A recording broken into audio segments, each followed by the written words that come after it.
You see, things dipped in Benaz's life when Dad crashed his car, lost minicab license. He picked fights with Ma, he'd drink nights at bars. Wished he had a son, redundant and drunk. Benaz tried stopping from shoving her mum around, so now he beats her like it makes him proud. The fat lips meant she had to quit Topshop, and now they beef and argue non-stop. She won't marry some freshy cousin, she's telling him he's only in it for the passport and benefits. But Dad doesn't get it or wanna. You see, he's an immigrant with nothing, so his currency's honor. He already promised a relative she would be the bride for his son. Her second cousin said it would please her. But the young girl doesn't think like the geezer. She won't let him shot away her heart like a dealer. Mum backed her up and he left it. But to him, this is worse than death, disrespected. So now she doesn't work, but she runs domestics. Then one day at Tesco's, who would have guessed it? The self-service checkout wasn't working, then out of nowhere, "Can I help you, ma'am?" Get the hell out. It's her first crush from primary school. Haven't met since then, but when she smiles he still drools. Long time no see, yeah, the irony, cool. Soon buying milk and eggs becomes a nightly excuse. His name's Akin, an orphan, ain't got many friends. Suits Benaz, she stays low-key in the ends. He's not the usual wannabe macho guy with a Benz. He's studying optometry, skinny, not hench. He examines her green eyes, his heart does break beats. Smiles are swapped, soon they find place to creep. They walk deep in woods where grass carpets feet.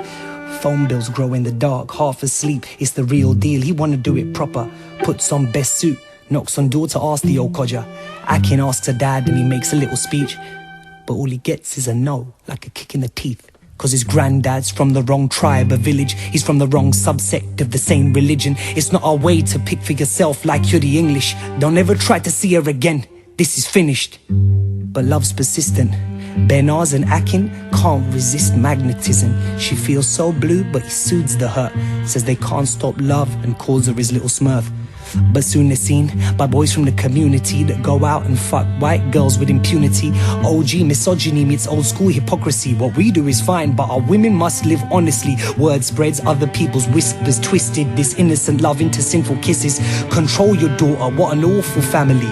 She already backed out of a marriage and now she sleeps with any old boy. Truth is she's a virgin, yeah, but gossip is rarely the true version. Hurting the family names like losing the life savings. So dad collects payment as bailiff, pounds her flesh, blood speckles all over the loo.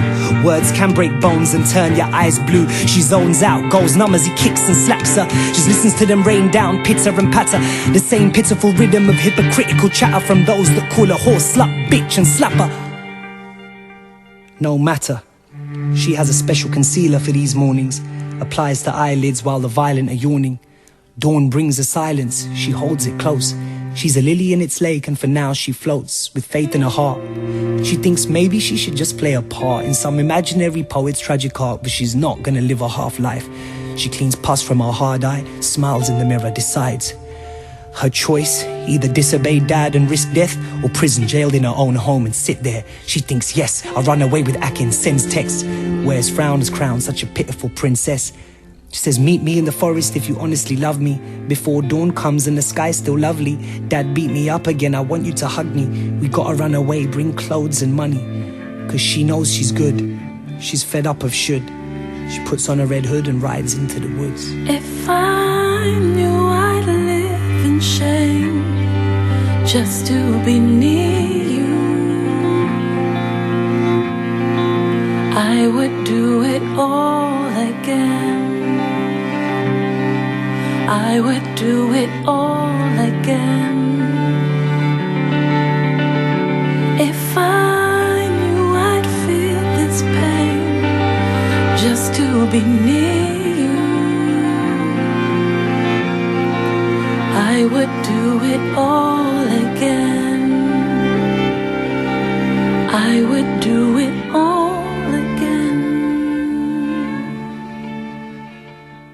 When she went into the woods that day, she was in for a big surprise. A bunch of guys from round the way, drunk after a rave, spied them both with suitcases running away. They gotten away like hyenas fast upon them, as if drunk sleazebags must guard her honor.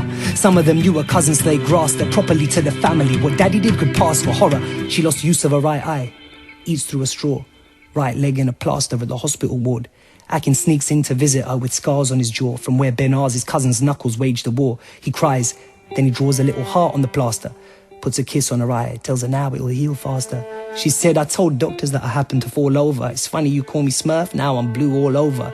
Be strong, my love, and try not to cry. And from now, don't call me Smurf, you should call me Popeye. He says, no more jokes, this mess must stop.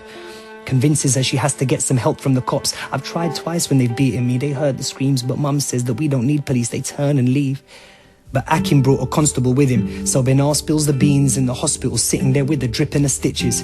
But it's clear that after 6 minutes he thinks that she's fibbing, isn't really trusting his witness. He says, the nurse told me that you fell down the stairs. Now you're changing your story. You know, I see that you're scared. Your parents were crying. It doesn't make sense what you said. I can't put you in protection because there's nothing proven yet. Try going to a women's shelter. There isn't one nearby. It's shut down. Well, sorry, I can't help you. Or don't you try and live with your fella. If anyone bothers you over there, well, you can just give us a bell, love. But seems to me like you just want a council house. Stop wasting police time, please. That's all for now. And as PC Plod is leaving, her family sees him. They creep in the ward, silently seething.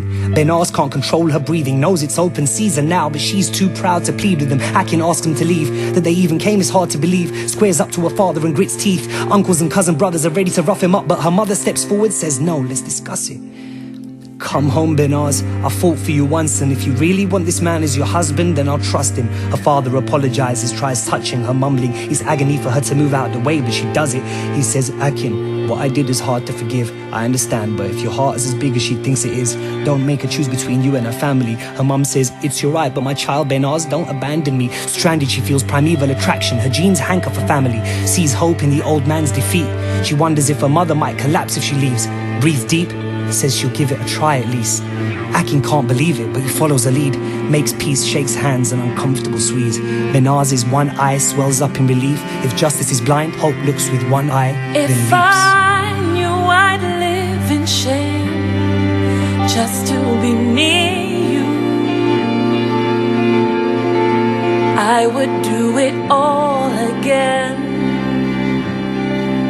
I would do it all again.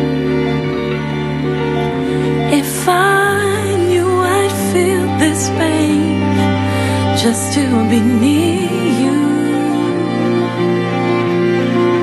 I would do it all again.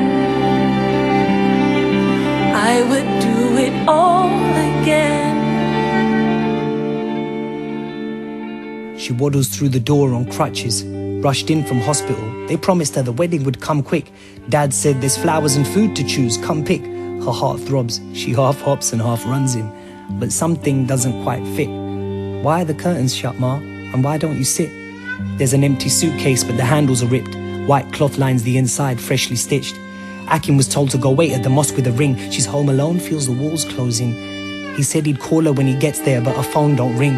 And in that moment, she knows. Her dad planned the whole thing. Akin got rushed by her cousins, bottled by the one she wouldn't marry, who wishes that she loved him. He tried struggling, but 7 of them all punching him. He bleeds till his blood runs thin. Eyes shut, lights dim. Benaz is on her own again. Silence falls, it reminds her of dawn. Her heart blinks, Mum starts to cry. Her mask slips. How far can I help you? The way you behaved, you asked for it. Dad just stares and broods. Then he bends down, starts to undo the lace from his shoes, holds them between his fists like an improvised noose. Benaz nods, and then she lets the fire run loose. Swings the crutch fast, she screams and chucks vase. Fuck you, fuck your honor, what about my heart? Her dad's on top of her now and he's blocking her arms. He's stopping her from scratching and he throttles her hard. Sits on her leg as she gasps, she won't give up to the last. Legs broken, arms pinned so she spits on the bastard. Blood gathers in her face, the pressure presses against her neck and Dad tightens it and mumbles a prayer. Knuckles white in the lace phrase, the windpipe tries to be brave, but now not even love can save her. Laces tighten around her neck. Her world darkens. Cuts into her flesh as her arteries harden. The sound of her mum screaming distorts to laughter. The last thing she sees, the weeping face of her father. Eyes close, and her thoughts drift off as they do, to the memory of her daddy tying her shoes at the school gates. But now he dumps her dead in the suitcase, buries it in the garden with no mark on the youth's grave. They call police, say she just disappeared. They plead on TV and it's unsolved for years. Akin is brain damaged, sleeps rough on the streets. He goes mad like Majnu. I know it's tough to believe, but he sleeps on concrete and in the dark he grieves. Although he doesn't know why, he can feel his heart bleed. When he closes one eye, he can almost half see in his mind there's something lost, but he'll never find peace. Police find the body in the end. They say they're sorry and forced marriage and honor killings must end. People say the parents are thugs, but they still fuck girls, then judge girls, say they should wear hijabs. And soon enough the cycle restarts. So play this to your mates, based on a true story of Benaz, dedicated to her and 100 other pieces of grass. Till the end of forever they're on her last. Cause in some corner of some English field lies the true price of love. If I knew I'd live in shame just to be near